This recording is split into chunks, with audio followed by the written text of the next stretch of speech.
TV. Simply Ifwa Ghana TV. Simply the best. Abuja mama watching na musa osafo mu ate say nyame adom odenkwane ahoden ade ache kai se Ifwa Ghana TV. So won saka na wo hwa abomaden se obe subscribe obe comment obe like no wa share na wonua nso enye bi ahwe. Yes.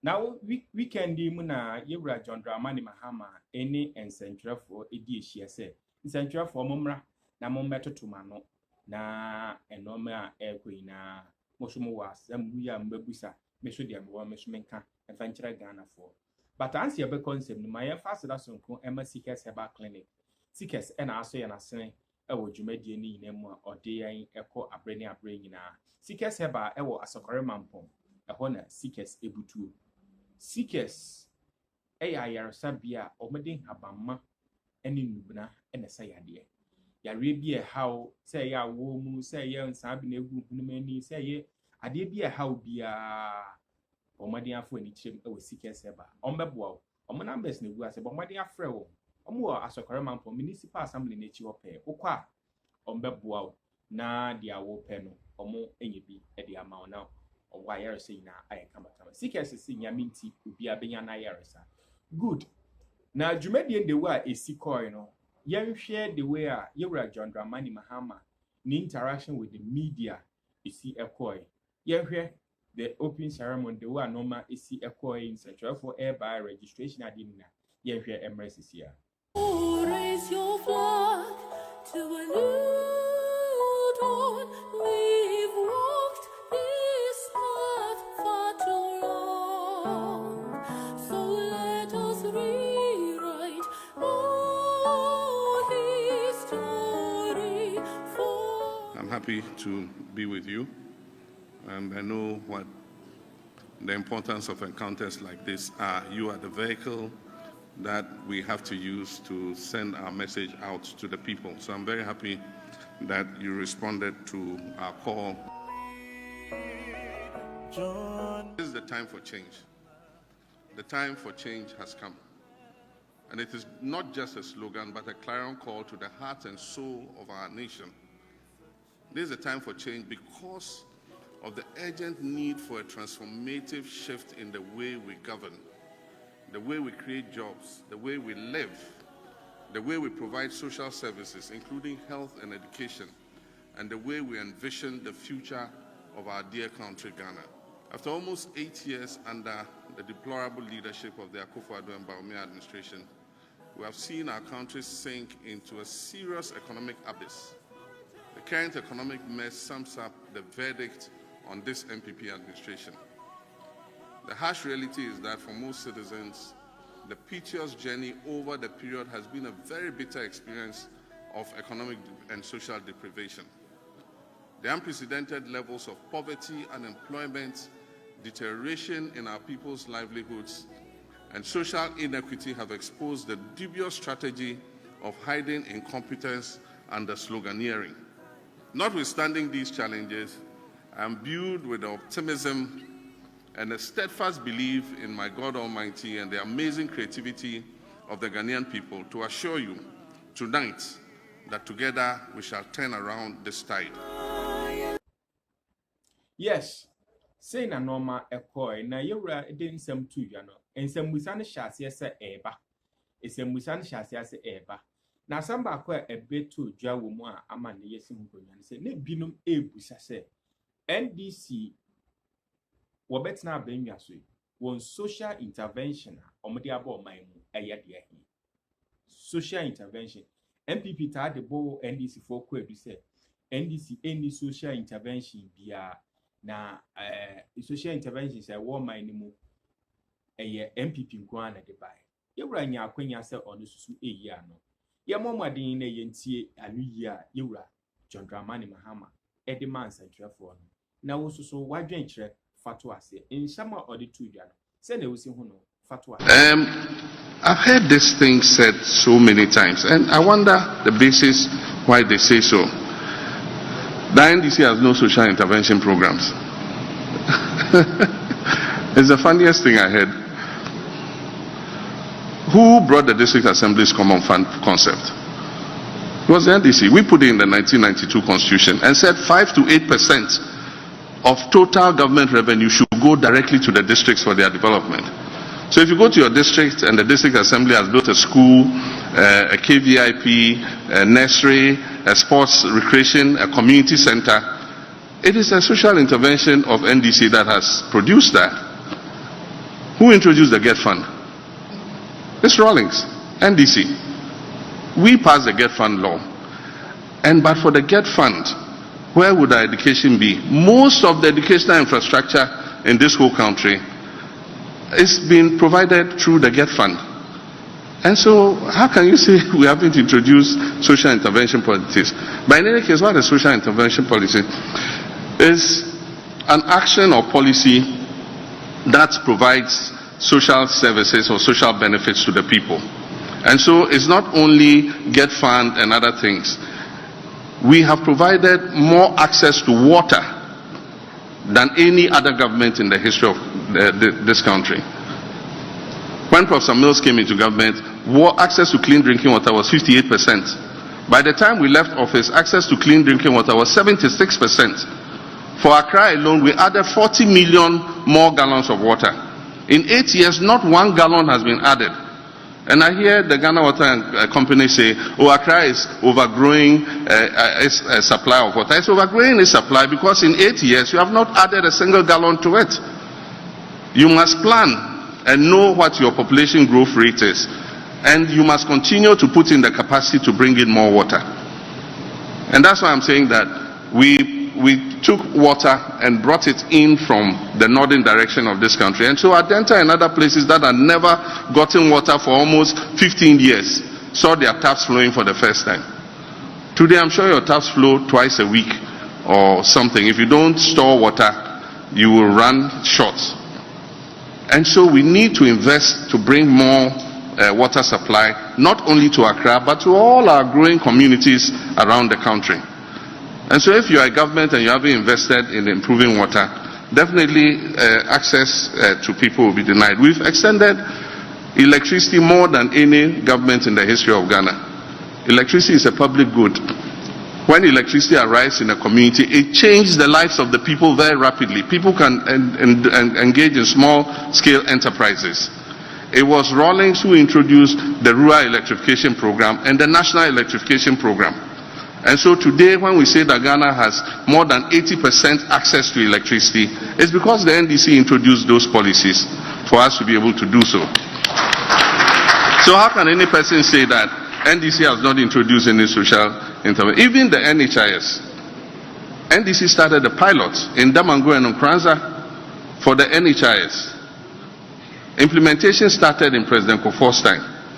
But what President Kufuor introduced was a mutual health insurance scheme. And so your card, your NHIS card, allowed you to access health services only in the district in which you were registered. Today's National Health Insurance Scheme was introduced by Professor Mills. He changed it from a mutual district insurance scheme to a national health insurance scheme so that your card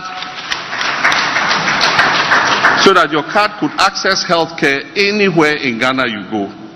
And so I wonder what is giving these people this idea.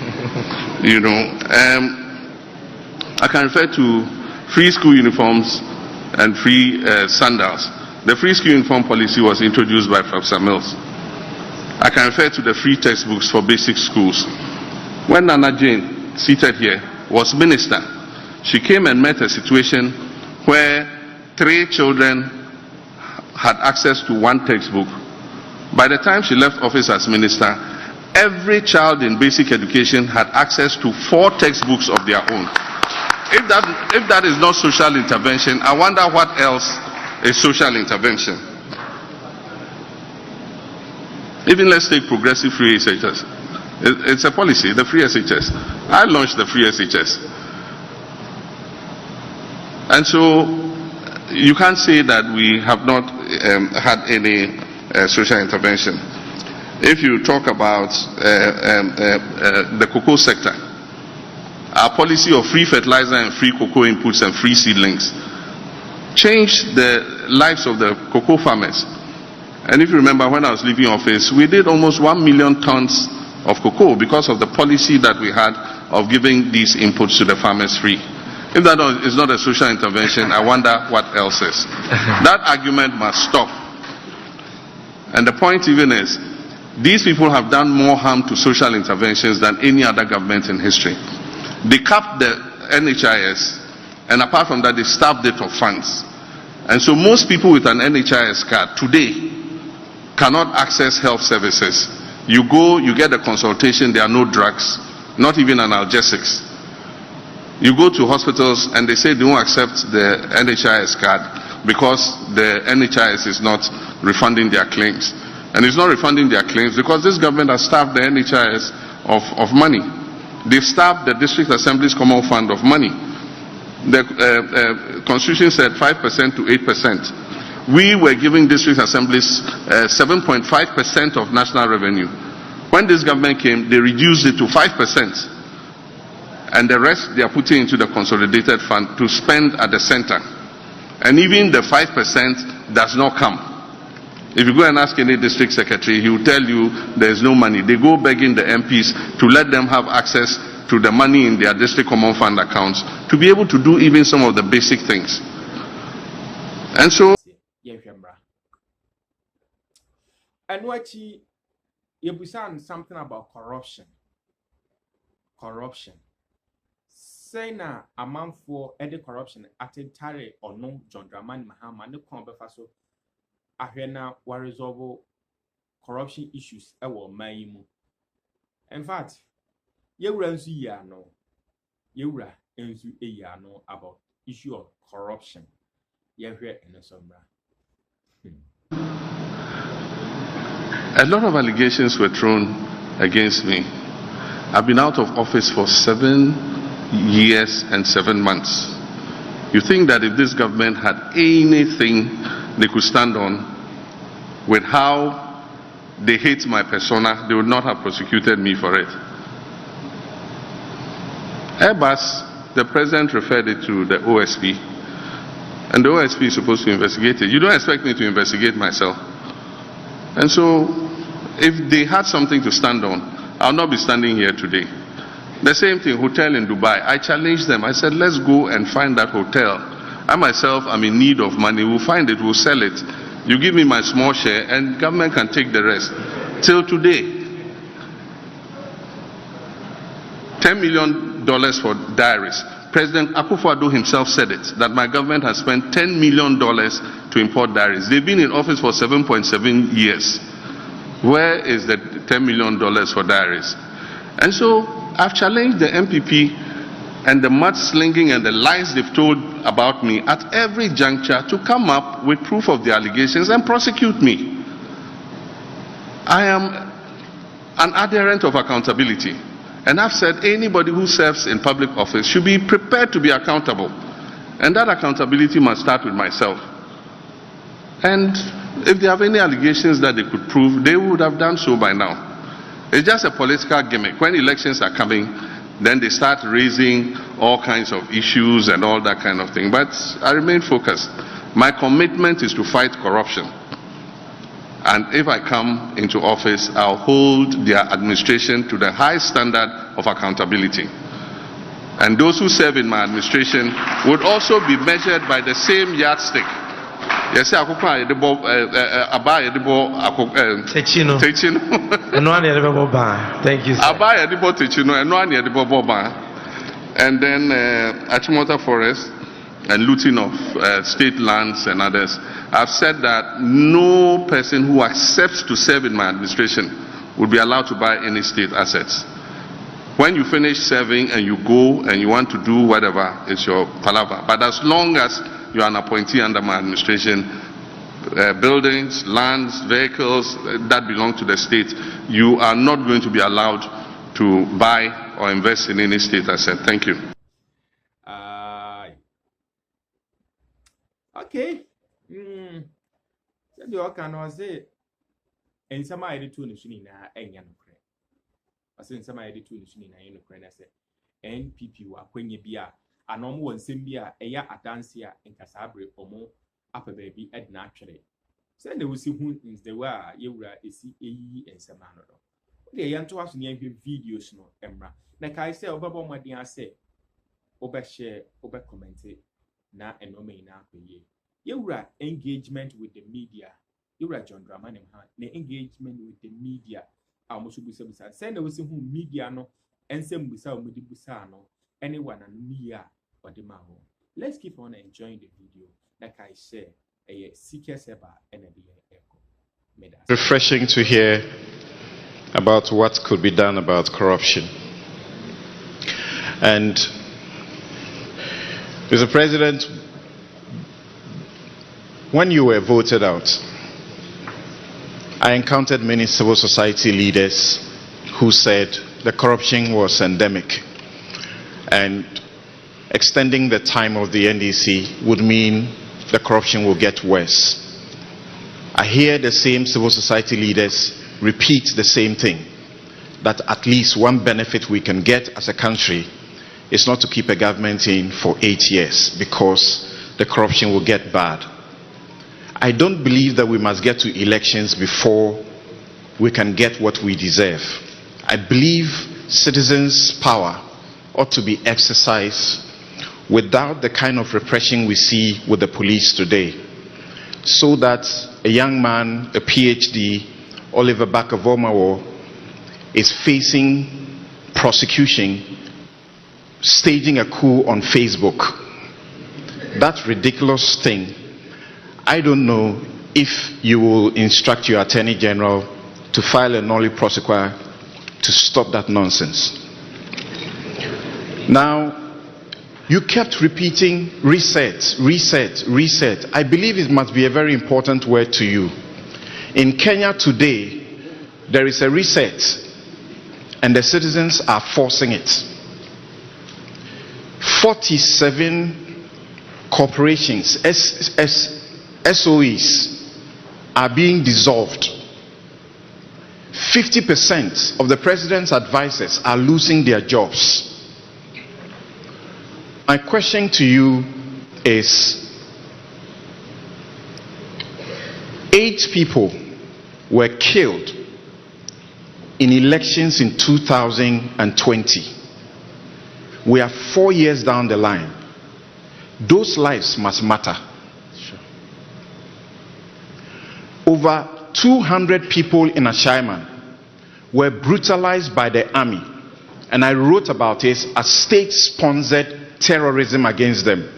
180 of them were arrested by the military, manhandled and released without anything. As we speak, nothing has happened. What have you done as the opposition leader about these things? Thank you. What will you do about these situations? Thank you very much. In regards to our colleague Barker-Vormawor, and I do think that I don't want to be in contempt of law, but I can say on authority that I don't think that that prosecution was necessary. And so let me just keep it like that, so that I don't get cited for contempt. I think that prosecution was unnecessary, and it was an overreaction by the government. With regards to what is happening in Kenya, I don't think that we have to wait for the backlash of what the youth did in Kenya for us to do the things that we have to do. And that's why I started talking. I said, look, the time has come for us to act, and that it can't be business as usual. The Kenyan youth have sent a signal to the whole of Africa that they will push back if the leaders don't do the right thing. And so definitely I'm signaling that it will not be business as usual in our new administration. We'll cut out waste, we'll cut out opulence, we'll bring a code of conduct for public sector, public appointees, especially political appointees, in how they behave, in terms of their modesty, in terms of their humility. Your appointment to that office is an opportunity to serve It's not an opportunity to lord it over the people. And so our political appointees and public office holders must change their attitudes. And so that is what we're going to insist on, that people that we appoint are modest people, they are humble, they will open up to the people, and they'll do the things that will make the lives of our young people better. And so we're going to hold them to a higher criteria of service than people have been held to in the past. And that's why I say, if you agree to serve, you must serve and not have other side businesses and do other things. You must not go and buy state property. Anybody serving in my government will not be allowed to buy a state asset. Nobody serving in my government will buy a state asset. Vehicles or cars or buildings or land or anything, nobody serving in our government will be allowed to buy a state asset. With regards to the deaths, I have the same opinion as you. 8 of our citizens died for no reason, and our president has not even extended any recognition of what had happened. And no attempt has been made to investigate. I have said in several places that we'll investigate what happened and find out those culpable for those deaths. And aside from that, we'll compensate the families adequately on the loss of their loved ones. And it's not only the deaths during the election. You mentioned there are shaman brutalities. It shouldn't have happened. I mean, a soldier was killed, very unfortunate, by a group of armed robbers. And because of that, a whole community was subject to brutalization. I don't think things like that, should happen in the 21st century. And so I put out a statement when it happened, condoling with the victims, and also asking the military to exercise patience. I believe that the military work in a very difficult environment. They are responsible for our safety and security. But at the same time, they should recognize that the money the taxpayers pay that put them in that uniform and give them those instruments are to protect the citizens and are not supposed to be used to brutalize the citizens. And so we need to see how we deal with that. Ayawaso West Wuogon, a whole commission of inquiry was set up. Government has with impunity refused to implement the recommendations of the committee.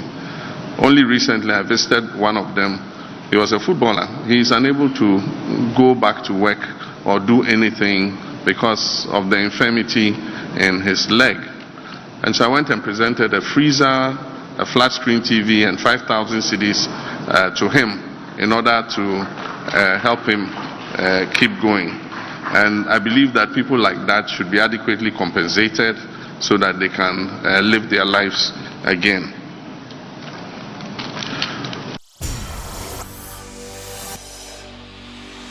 Ghana TV, simply the best.